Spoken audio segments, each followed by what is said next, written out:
اب جو آیت آ رہی ہے اس کے پڑھنے سے پہلے ایک بات سمجھ لیجئے کہ یہ جو اب 22 رکوعوں کا مضمون ہم پڑھ رہے ہیں، مجھے یہ بات آج شروع میں واضح کرنی چاہیے تھی، اس میں ترتیب کیا ہے۔ میں پہلے عرض کر چکا ہوں کہ پہلے 18 رکوعوں کی تقسیم ورٹیکل کی ہے ہم نے، 18 کو 4 رکوع ادھر، 10 درمیان میں، پھر 4 ادھر۔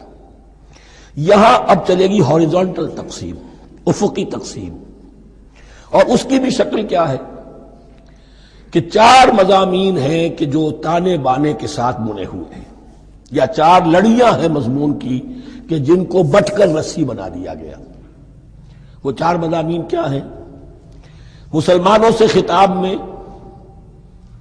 ان کے لیے عبادات اور احکام اور شرائع،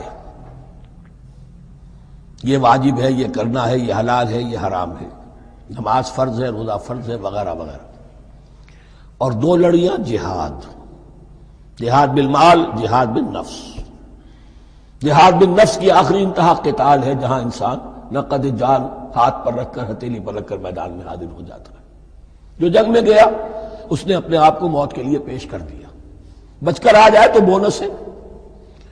اس اعتبار سے یہ 4 جڑیں۔ شریعت کو 2 حصوں میں تقسیم کیجئے، عبادات اور پھر بقیہ احکام شریعت، معاملات، جن میں خاص طور پر شوہر اور بیوی کا تعلق جو ہے وہ سب سے اہم ہے۔ تمدن انسانی کی بنیاد وہی ہے، لہذا اس صورت میں آپ دیکھیں گے تفصیلی احکام آئیں گے آئلی قوانین کے ضمن میں۔ دوسری طرف جہاد بالمال یعنی انفاق، اللہ کی راہ میں خرچ کرنا، اور جہاد بالنفس جس کی آخری منزل قتال۔ اب یہ 4 لڑیاں اس طرح سے ہیں، فرض کیجئے ایک لال لڑی ہے، ایک پیلی ہے، ایک نیلی ہے، ایک ہری ہے، ان کو بٹ دیا گیا ہے۔ جب ایک طرف سے دیکھیں گے تو کٹا پھٹا نظر آئے گا، رنگ لال نظر آیا، پھر پیلا نظر آیا، پھر نیلا نظر آیا، پھر ہرا، پھر لال، پھر نیلا، پھر پیلا، پھر ہرا۔ تو ایسا معلوم ہوگا جیسے کٹے پھٹے ہیں مضامین۔ لڑیاں کھول دیجئے، معلوم ہوگا ایک لڑی وہ بھی بڑی مسلسل ہے، جہاد بالمال کی، ایک لڑی ہے جہاد بالنفس یعنی قتال کی، ایک لڑی ہے جو عبادات کی، ایک لڑی ہے معاملات کی اور شریعت کے احکام کی۔ یہ 4 لڑیاں، اور یہ تانے بانے کی طرح بنی ہوئی ہیں، لیکن اسی بنتی میں بہت بڑے حسین پھول موجود ہیں۔ طویل آیات اور طویل آیات، عظیم ترین آیات قرآن مجید کی، ان میں سے اب ایک آیت یہاں آ رہی ہے۔ اس کو میں نے عنوان دیا ہے آیت الآیات۔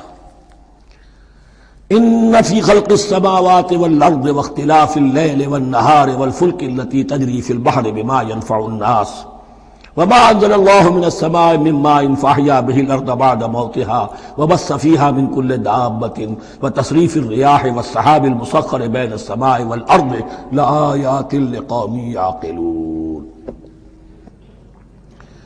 اتنے فینومینا آف نیچر کسی ایک آیت میں جمع نہیں ہے قرآن میں۔ اللہ تعالیٰ تمام فینومینا آف نیچر کو اپنی آیتیں قرار دیتا ہے۔ آسمان اور زمین کی تخلیق، رات اور دن کا الٹ پھیر مختلف جگہوں پر، اور یہ جو ستارے ہیں اور یہ جو بھی نباتات ہیں زمین کی، ان میں سے آیتیں ہی آیتیں۔ لیکن ان آیت الآیات کو جس طرح یہاں ایک آیت میں سمویا ہے، یہ حکمت کا ایک بہت بڑا پھول ہے، بہت بڑا پھول جو ان 4 لڑیوں کی بنتی کے اندر آ گیا ہے۔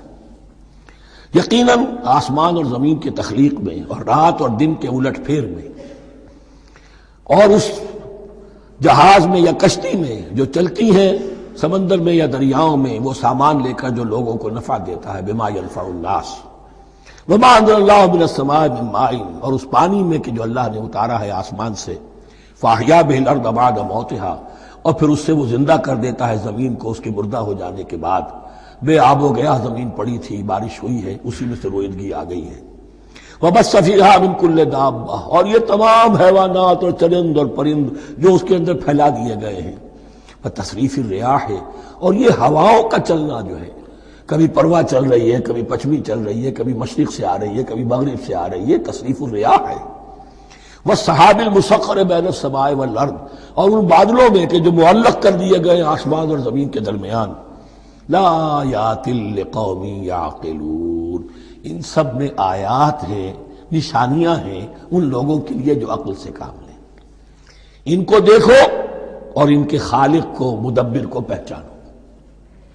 آیات ہے، اور ان کے آیات کے پہچاننے کا جو عملی نتیجہ نکلنا چاہیے، اور جس کو عام طور پر لوگ نہیں پہنچ پاتے جس تک، اب اگلی آیت میں اس کا تذکرہ ہے۔ نتیجہ تو نکلنا یہ چاہیے کہ پھر محبوب اللہ ہی ہو، شکر اسی کا ہو، اطاعت اسی کی ہو، عبادت اسی کی ہو۔ جب سورج میں کچھ نہیں، یہ تو اللہ نے اس کو بنایا ہے، یہ حرارت جو ہے اللہ نے دی ہے، چاند میں کچھ نہیں، ہوائیں چلانے والا کوئی وہی تو ہے۔